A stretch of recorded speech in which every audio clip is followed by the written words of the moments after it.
All right, welcome to the Dean Arnold Podcast. We are live, and we are on July 24th. So here we are, and we're going to go through the scripture of the day and the saint of the day, Christian hero, if you want to call it that. And we got a topic of the day on this July 24th. The topic is, what is a prayer stick? And I guess by implication, the question would be, how do I get one? And I'm having a little problem here getting it going here. This is a prayer stick. Not the easiest thing to get on camera. There it is. You can see it's kind of like a staff. And I'll give you some better pictures here in a minute.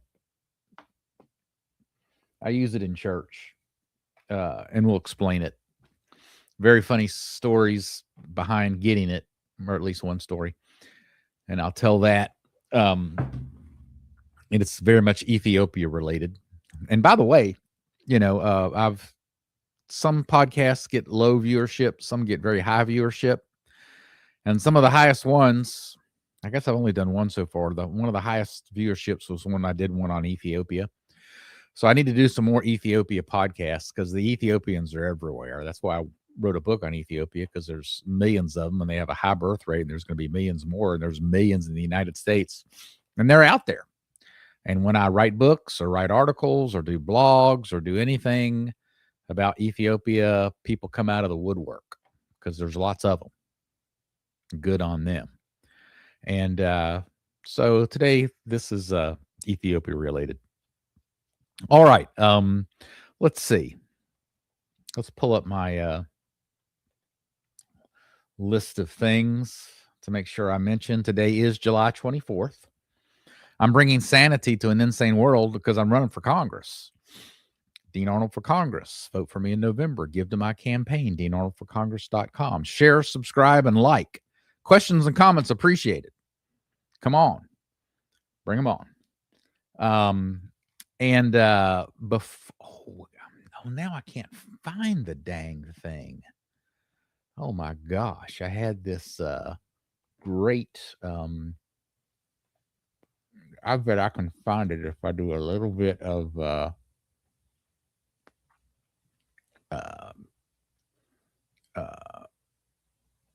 just a little bit of Googling here or searching in Twitter. Oh, come on, Dino. You can do it. Marco Rubio Lego. I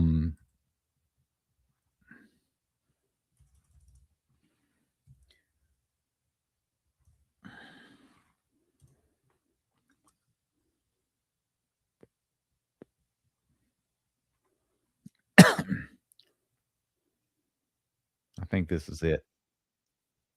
Yeah, this is it. Thanks for hanging with me, guys, because this is funny. I have a regular theme going on here in terms of what is the news and what kind of content do you want to fill your mind with every day, which is why I'm doing this daily podcast, because I think that the things I'm interested in are better things for us to think about than what the God haters in New York decide every day for us. So I'm bringing sanity to an insane world. But this little video here, okay, so I have to bring it up, is relevant to that particular concept. So I got to stop that. Got to bring this up. And there you are. So this came up on my screen today. It's funny. It's an irreverent video, but it's if you don't know this, boomers, Iran has been putting out Lego videos for the last 6 months of the war.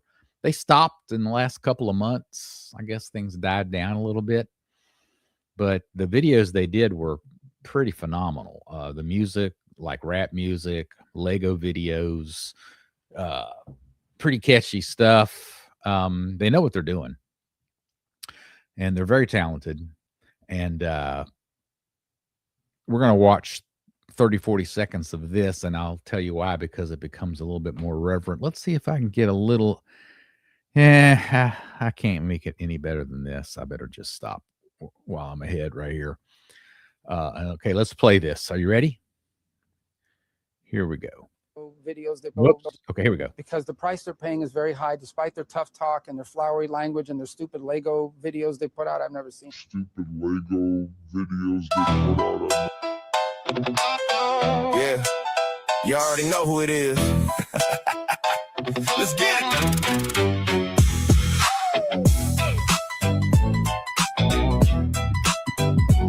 Let's get it. Yeah. Call it Legos, loudmouths, dumbass, you confused. Folks getting facts from Lego, not your losing news. Who's this little clown thinking he running the show? Narco Ruby, little man, yeah, we already know. Trying to fly away, flapping them big. All right, I'll stop it there. So they start the Lego video by saying you're getting news from your loser news and not from the Lego videos.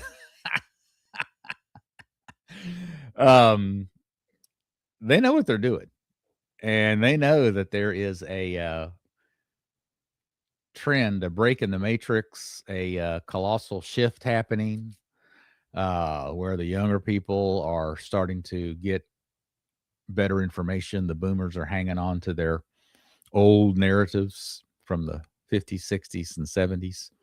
But it's breaking, and Iran knows that. And they make a joke about you're getting info from your loser news and not from the Lego videos. Now, if you got a little bit of resource in you, Google Iran Lego videos, click around until you start finding them. But they've made many of them, and they're really good, really interesting. They're irreverent, but they have a right to be irreverent. I mean, we went in and killed their leader. It's like if they came in and, killed Donald Trump. They also killed like 140 schoolgirls in a bombing. They've done a lot of things. We've done a lot of things to them. They have the right to be irreverent. We're in a war with them, but they've got some pretty irreverent and interesting and funny videos that are worth watching. And they need to be heard. All right, we'll stop there. I might play another one. They just they released one today or yesterday on the Charlie Kirk microphone. Mic check.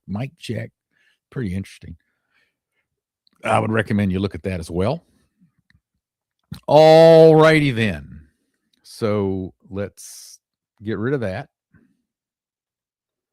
Let's bring on the scripture of the day.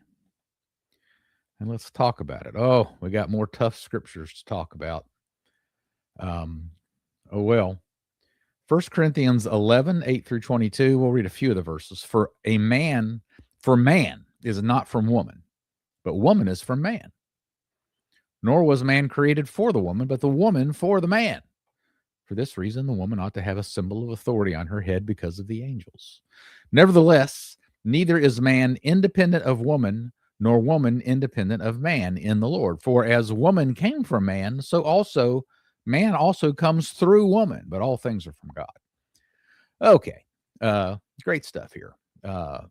First, a little kind of throwaway on the side. This thing of because of the angels, a woman ought to have a symbol of authority on her head.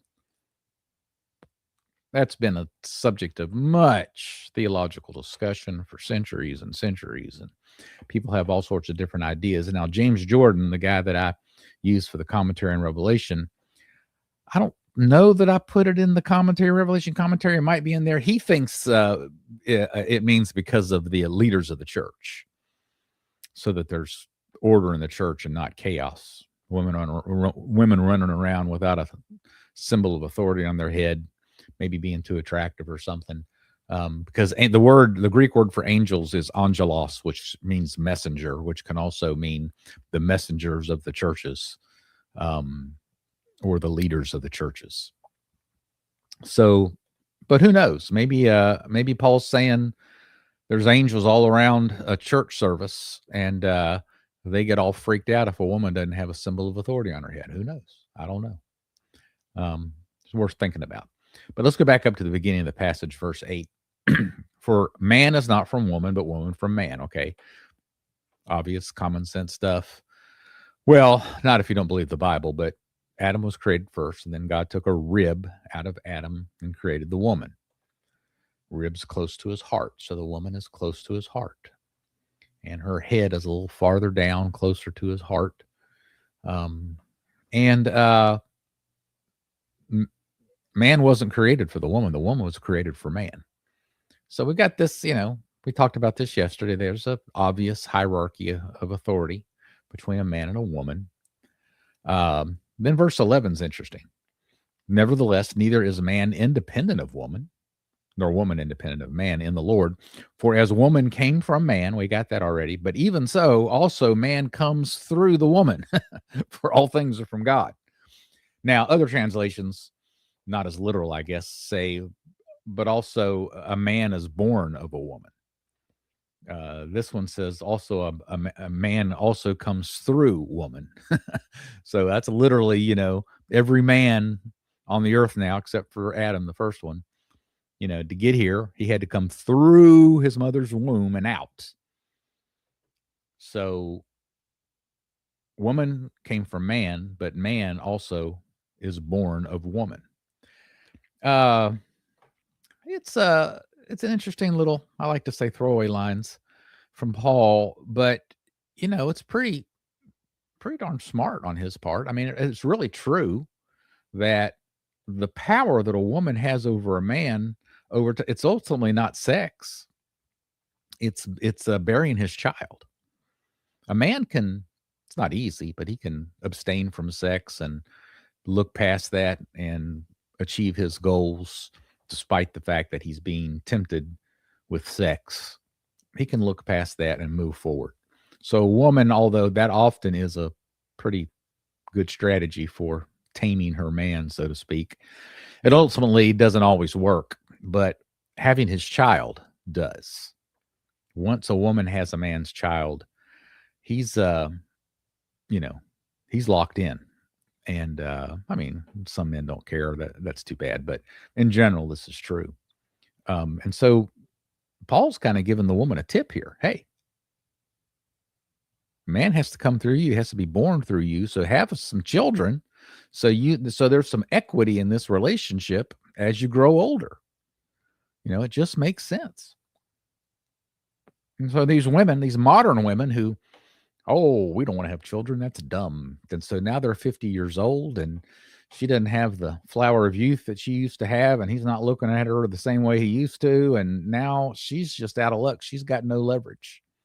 But if she's got some children, she's got some leverage. Okay.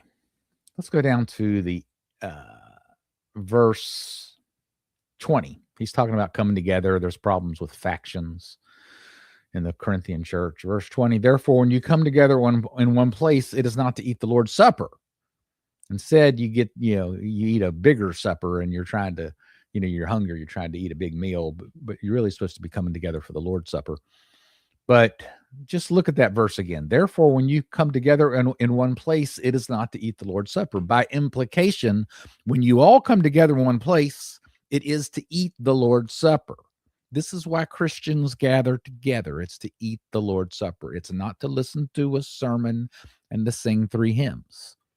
Now, sometimes that happens as part of the liturgy or service related to having the Lord's Supper. But I've got sharp Protestant friends. I got a lot of sharp Protestant friends. And sometimes they're like, what's all this about communion and Lord's Supper and Eucharist? You talk about all the time. What's the big deal? Well, because that's the purpose of coming together. That's why it's a big deal. Of course, the early church documents, it's all shut and dry case that was what they did when they came together. But Paul says it right here, so just wanted to mention it. Okay, let's go to the gospel of the day, which is going to be John 15. Jesus says to his disciples, these things I command you, that you love one another. If the world hates you, you know that it hated me before it hated you. If you were of the world would love its own. Yet because you are not of the world, but I chose you out of the world, therefore the world hates you. All right. Get used to it. The world hates you. The world hates Jesus Christ. We're actually blessed that we're living in a time now where people are being outspoken about Jesus Christ, and the people who hate Jesus Christ are being outspoken about that. You know, this whole Christ is King thing. That became an issue. Still is, I'm sure. It'll only get worse probably. But it's really nice that we're in this position or in this place where, you know, the sides are becoming delineated and clear. You know, this behind the scenes backbiting, not really, you know, being all nicey, but behind the scenes trying to do everything they can to destroy people who talk about Jesus Christ. Oh, you know, that's another way. You know, you might not get your head chopped off, but it's an awful way to live a life for an entire generation. But we're in a good place now where it's starting to become clearer and clearer. Let's move down to the last verse here in this passage. They will put you out of the synagogues. Yes, the time is coming that whoever kills you will think that he offers God service. Okay. Have you ever been on the bad end of somebody's hate and they thought they were doing it for God? They thought they were doing service to God by being mean to you. I have. It's awful, but it's out there, and I think we'll see more and more of it. So prepare yourself for that. They will put you out of the synagogues. If you recall the podcast we did on the mark of the beast, in Revelation chapter 13, that's talked about, and I went through a series of explanations for why I believe that's talking about in the first century, the Christians were not going to be able to worship in the temple or in the synagogue unless they had the mark of the beast, which is their devotion to Rome and swearing allegiance to Rome. And if not, they're going to get kicked out of the temple and the synagogue, which they did. And Jesus promised it right here. He says, they're going to put you out of the synagogues. And unless you have the mark of the beast, which is devotion to Rome and Israel and not devotion to me. And that's what happened. Go back to find that podcast on the mark of the beast. If you want more details, I'm not going to rehash it here. All right. Let's look at the saint of the day. Boris and Gleb. Oh, some Russian people will know what I'm talking about when I say Boris and Gleb, and maybe a few Orthodox converts who've been around for a while. Boris and Gleb. They were the sons of Vladimir. And who is Vladimir? You all ought to know by now. Maybe you don't. Vladimir is the prince that brought Christianity to Kiev the Rus. These guys had a lot of Scandinavian DNA. And Vladimir brought Christianity to Russia in like 1000 AD. Big deal. And so he's about to set up a Christian dynasty, right? Well, not so fast. Because his sons got together. The oldest son, Sviatopolk. I don't know how to say it. Well, he called his brother Gleb together for a feast. Said he wants to increase Boris's land holdings because their father, Vladimir, had died.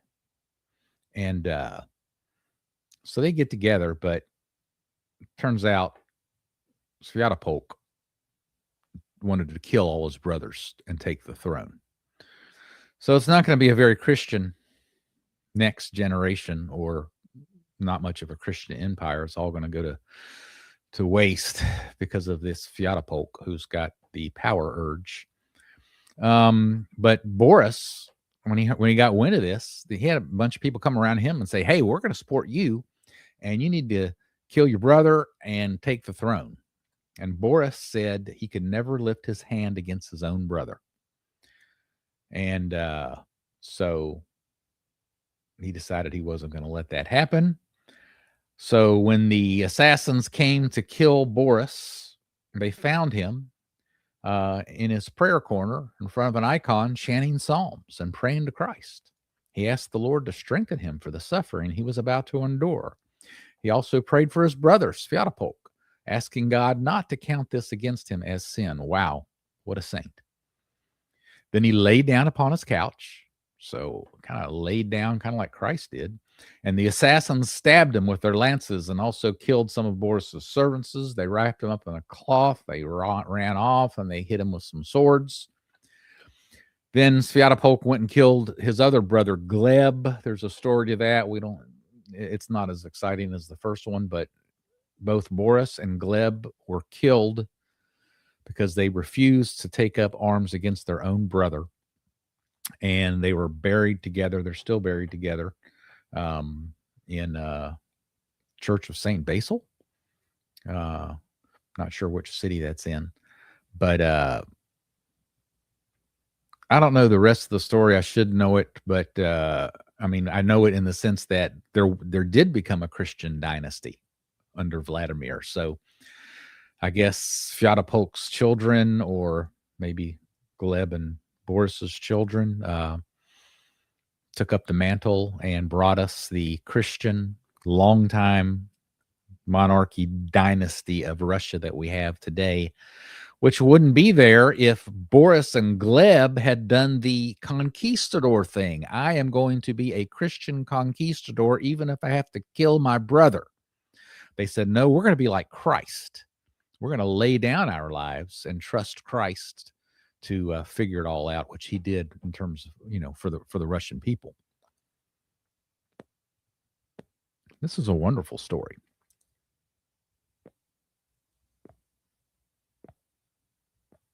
I was going to say one more thing about this, and I forgot what it was, but yeah, this is good. There's a comment here. Let's see if someone's comment about this. Somebody subscribed. Thank you. Appreciate that. But they're subscribed. Thank you. I can't tell what the name is, but that's all right. So thank God for Boris and Gleb.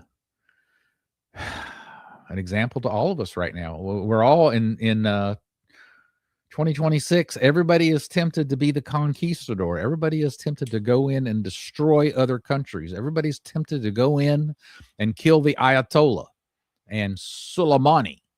And everybody's tempted to go in and kill their rivals and kill the leaders of Lebanon and Gaza.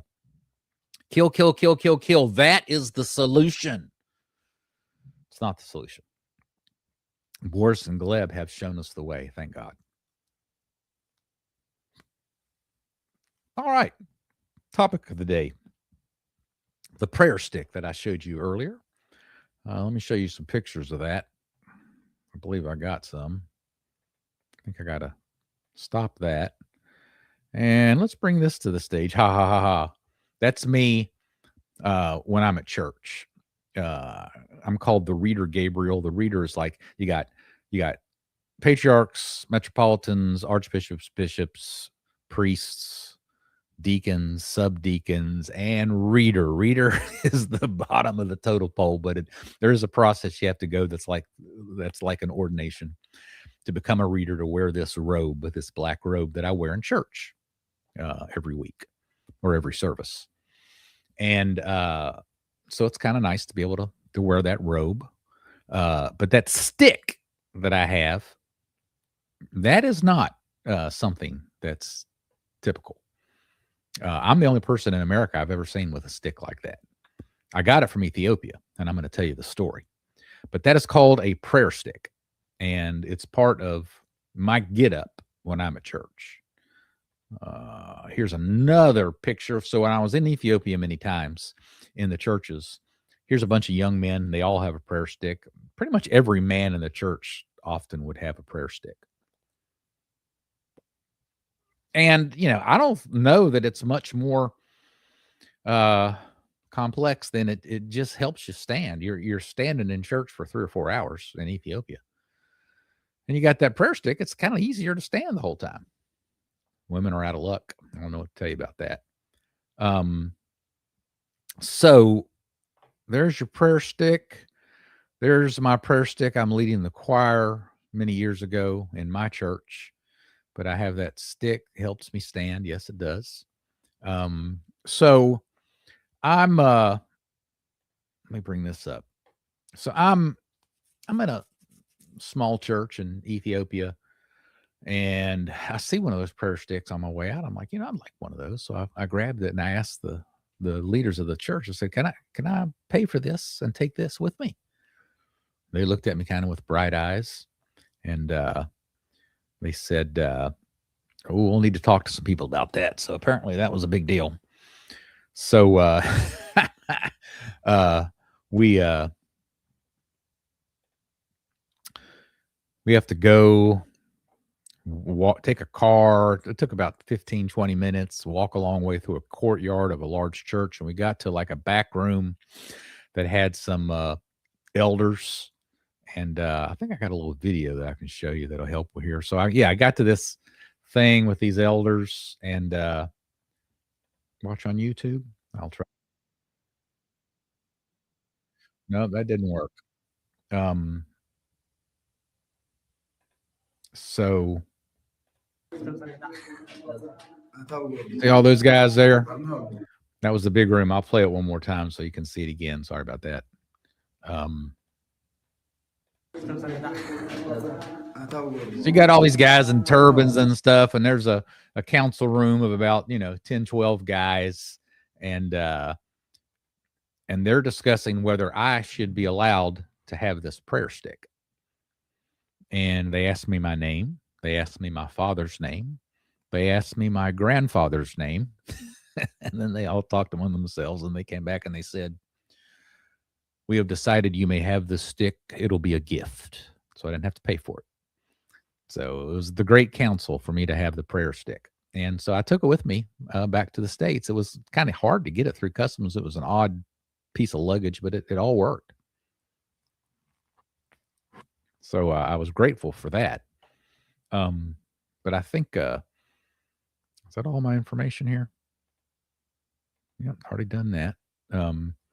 So now I have the prayer stick, and it's not, it's not anything mystical or anything. It's just something, we have long church services in the Orthodox Church, and generally you stand. They got places for old people to sit if you need to. But if you're standing for an hour and a half, 2 hours in a service, it's nice to have a stick that'll keep you up and on it. Okay. Any more comments or questions? Bring them my way. I'm bringing sanity to an insane world. A prayer stick from another country will help you stand through a 2-hour service, and a 2-hour service will help keep you sane. And someone like me who regularly stands through and regularly experiences 1.5-hour services is going to bring sanity to our world. And that's who you want in Congress. All right, here's a question. What about those people that will object to it just because it's not Eastern Orthodox? It's a good question. I would say it's a good question, and I'll probably do 2 or 3 more podcasts on it. I've avoided the podcast, but I'll probably do it on the difference between Eastern Orthodox and Oriental Orthodox, which is Ethiopian, sometimes called Coptic Orthodox. I've got an hour video interview I did with my Archbishop, which is quite relevant to the whole subject. I mean, I've got a lot of material to bring to the fore, but I've avoided doing that podcast because it's just kind of boring. It's just kind of arcane. It's kind of difficult. But I submit to our tradition, and so I don't have any problem submitting to our tradition.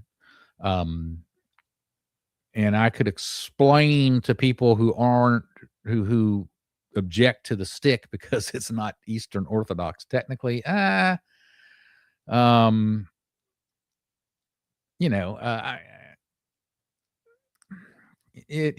just have to, you have to get past all that. Orthodoxy really is a big tent when you think about it. We've got the creed. We've got the 7 councils. And there are no councils about whether you can have a prayer stick from an Oriental Orthodox church when you stand through the service. So, it's not a big deal. I would refer you back to those passages where Paul talks about the strong and the weak.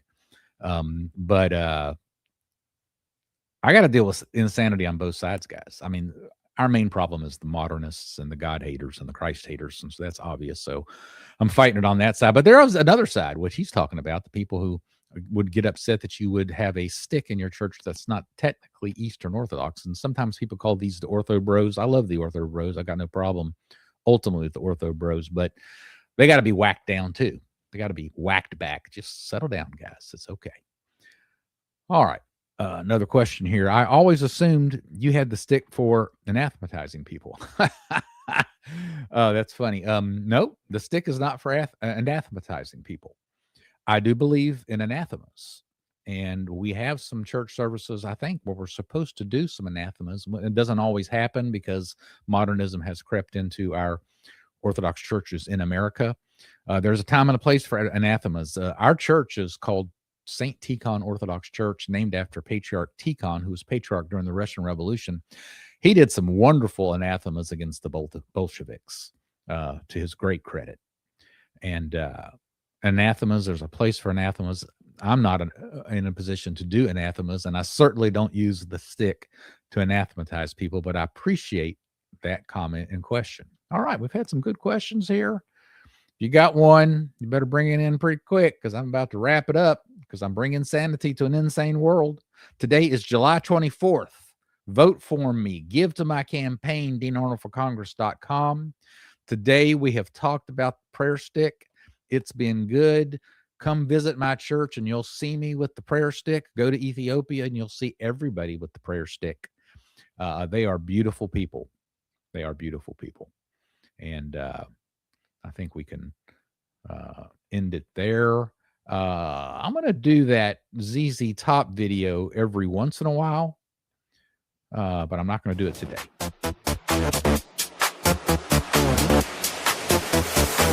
Dean Arnold.